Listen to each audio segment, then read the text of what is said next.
नमस्ते एवरीवन। आप में से कितने लोग ऐसे हैं जो गाड़ी चलाते हैं? How many of you drive cars? How many of you use mobile phones? How many of you use a desk or a station where you are sitting for more than 4 hours a day?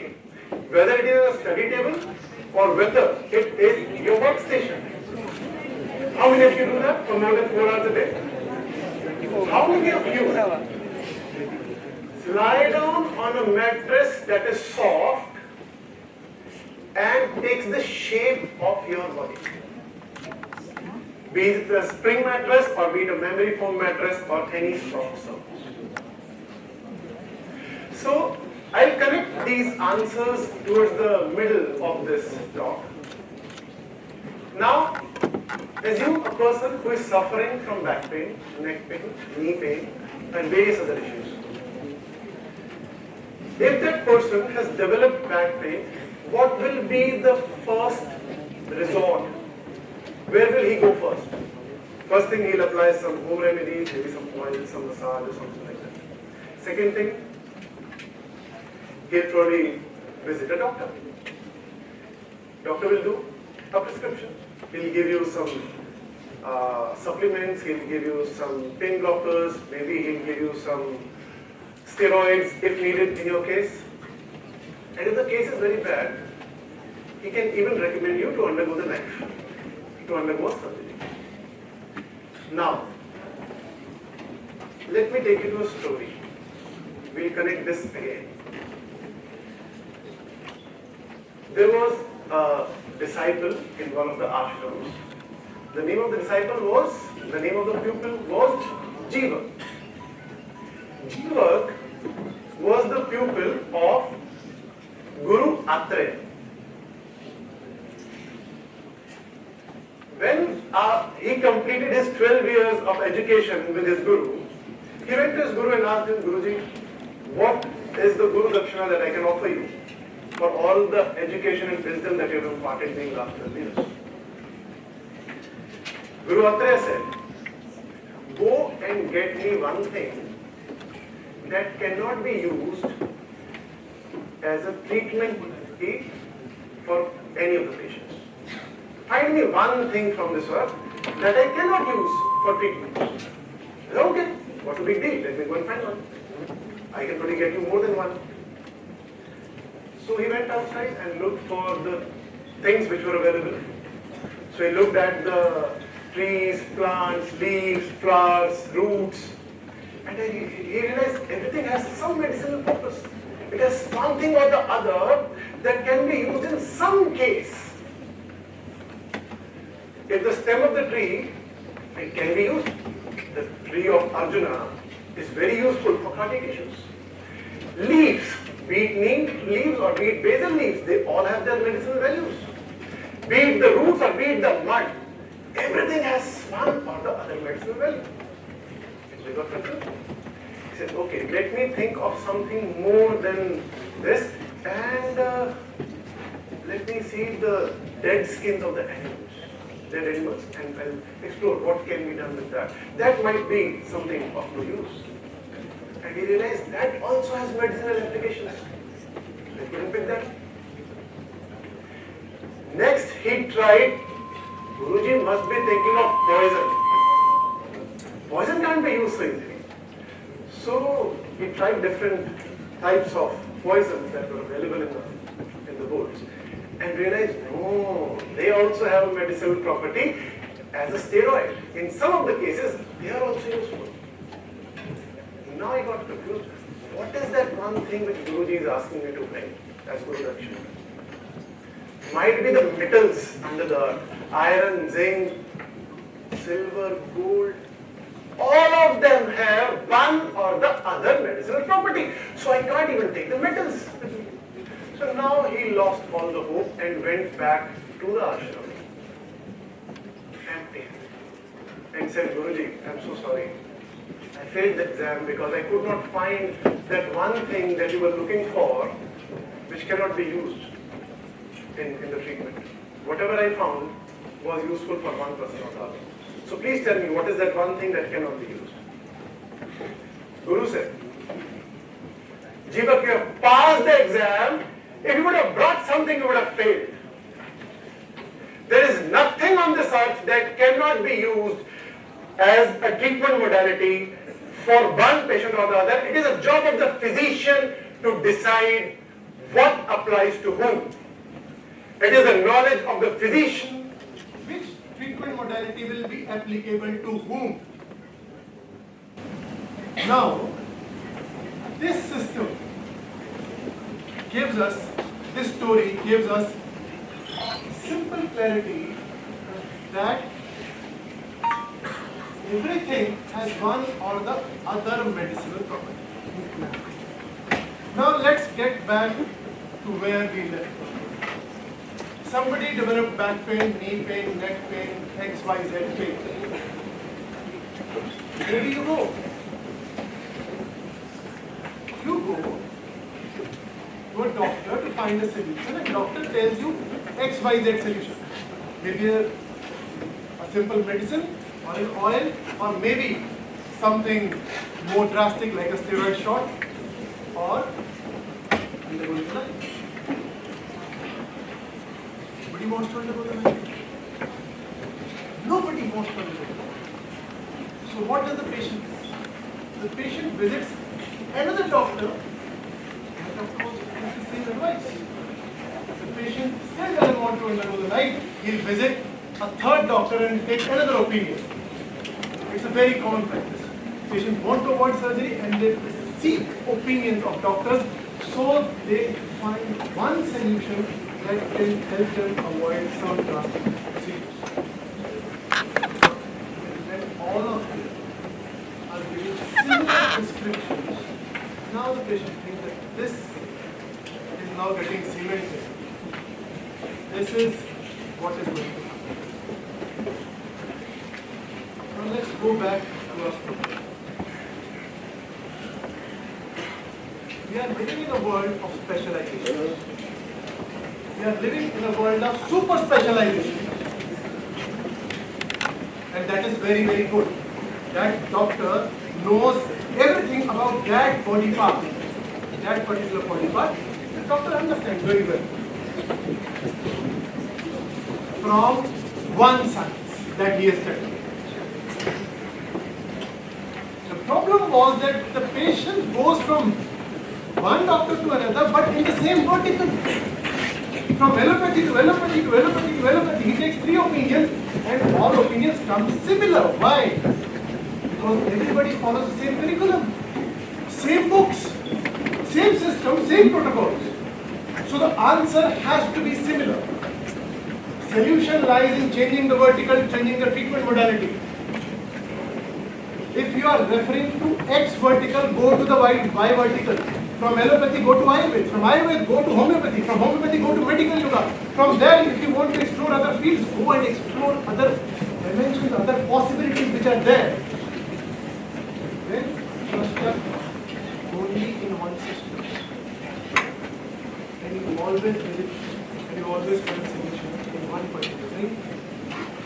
All problems do not get solved.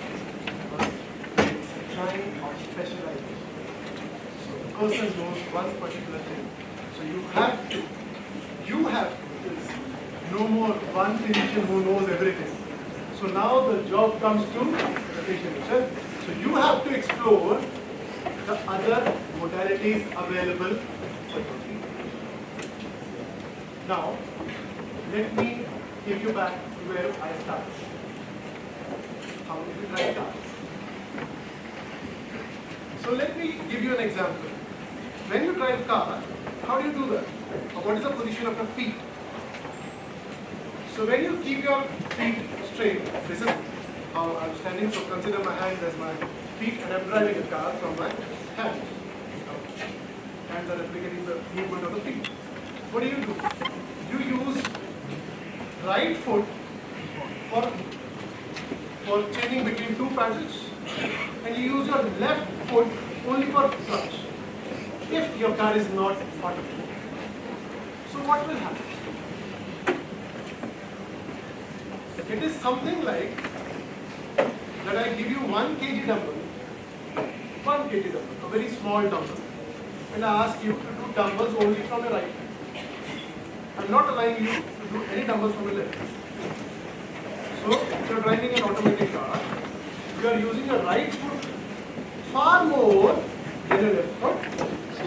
And let's say you drive from your home to your office and you press the pedal an average 50 times for an easier calculation. 50 up and 50 down. So 100 pedals you press in a day. So in 10 days, in 25 days, how many times do you do this exercise? 100 times a day means 2500 times in a month. 30,000 times in a year. You are doing an exercise 30,000 times a year, only one side of the body, and you think there will be no muscular imbalance between the right and left side of the body? It's bound to be there. It is bound to be there. What will be the position of the person? Let's say I am using this foot more than this. There is something on top of it. You are not only doing a dumbbell in the right direction, you are doing it in a faulty direction. How do you do that? How do you drive your car? How do you keep your right foot rotated outwards? Visualize it. How do you drive? How do you keep your right foot rotated outwards like this? So you drive. So you use comfortably moving your foot comfortably between the brake and the accelerator.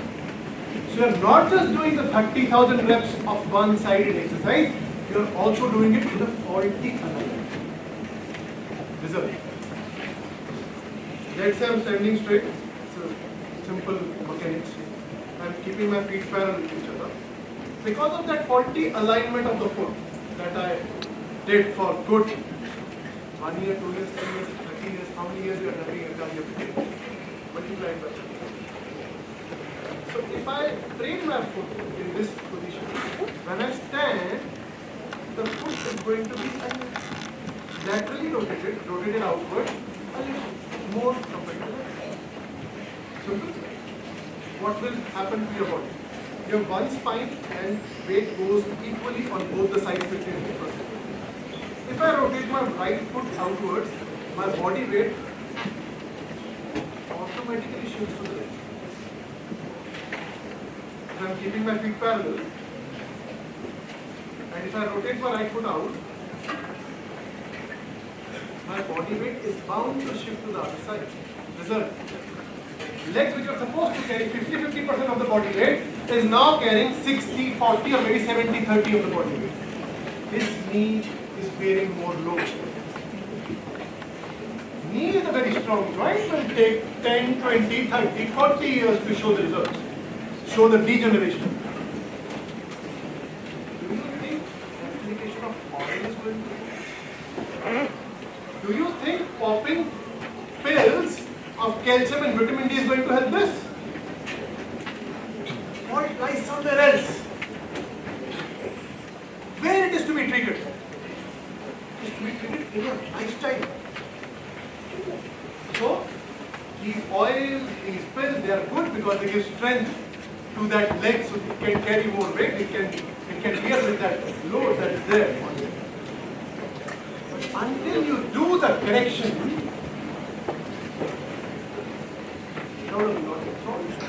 and you are finding solutions in one vertical and the same vertical and once again in the same vertical, not exploring the other possibilities which are available to you out there. It's on you. It's on you. Allopathy has only studied allopathy, and Ayurveda guy has only studied Ayurveda. Homeopathy has only studied homeopathy. You have to get the best out of different systems which are available to you. Next question which I asked you was, how many of you use mobile phone? So, same person. Right? So the correct way of using mobile phones, what is that correct way? People usually say that you have to hold your mobile phone. Yes, when you are reading or when you are reading an email or or whatever. So, is that a practical solution? I ask you to raise your hand like this for a minute. Raise your hand like this for a minute. Everybody, please raise your hand like this for a minute. Hold it like this. As if you are holding a mobile. Flex your fingers and hold it. Until I ask you to bring your hand down, just hold it here. Let me explain this process. If you are keeping your hand like this, the muscles you are engaging are here, in the shoulder. You will start feeling the tiredness in this region. This muscle is directly connected to the base of the skull in this part, upper spine. If this muscle feels the tiredness, the effect is going to get transferred to the neck. You've already started feeling the tiredness. You can bring it down. So, if I ask you to watch your mobile phone, read long emails, or watch your reels, or whatever you do on the mobile phone for a long time in this position, is there a better? It works when you are using mobile phone only for 20, 30, 40 seconds under 1 minute for sure. This can work. But when we talk about a proper posture, for using some simple gadgets which are there with you all the time, the posture has to be supported at the elbow. So the elbow should be resting either on the wrist or on the fist. And this is the way you have to. Now you can watch long content, read long emails without swinging your neck and shoulders. Why this is important? Because we do this every day. What else do we do all the day? Computers. 4 hours is the minimum and 8 to 10 hours. At times when there is a deadline, 18 hours also. Now, the office setup or the workstation setup that is needed for your body is a table and chair that is of the same height. And I would say the most important thing that is neglected in a chair is the armrest. Chair's height you can adjust. Table you can bring in closer. But what is missed out is the elbow support.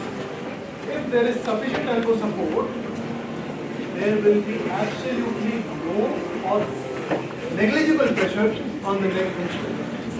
So what you have to do is adjust the elbow support and keep your typing pad closer to your tummy, screen away on your face level and typing pad here.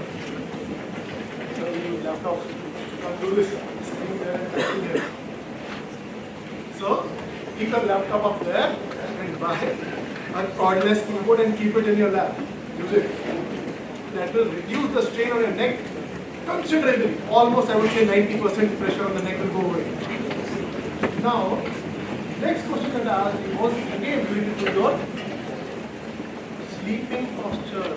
How do you, what mattresses people usually buy or they are sold with their mattresses? Are the mattresses which take the shape of your body. Very interesting to see. I am doing my computer work and this is my posture the whole time. And then you come back home and you have a mattress that takes the shape of your body.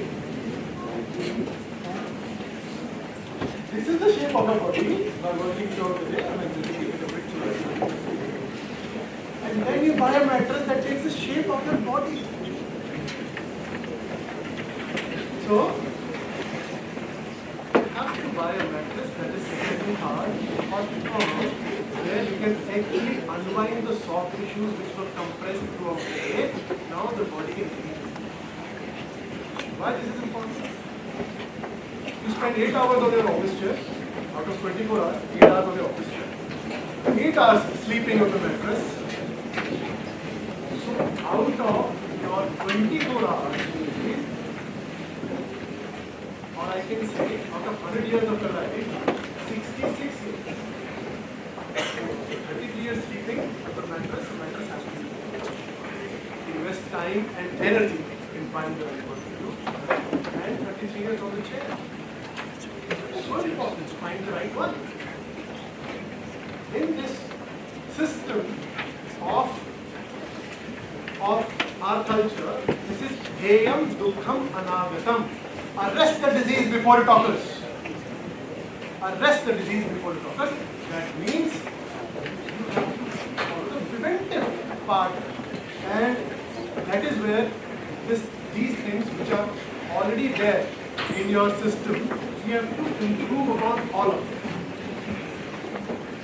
Now, do you think when this posture is there of the spine, can this posture be corrected without a structural correction methodology? Can this posture be corrected by popping pills or applying oils? No.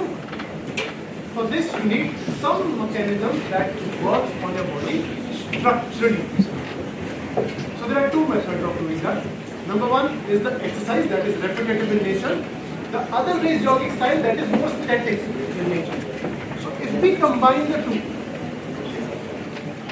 repetitive movements can give strength more compared to the yogic method of static exercises. But these exercises give you something more different and more strategic, both to gain as well as to relieve pain. So if we combine the two methods together, that system can give permanent results in the pain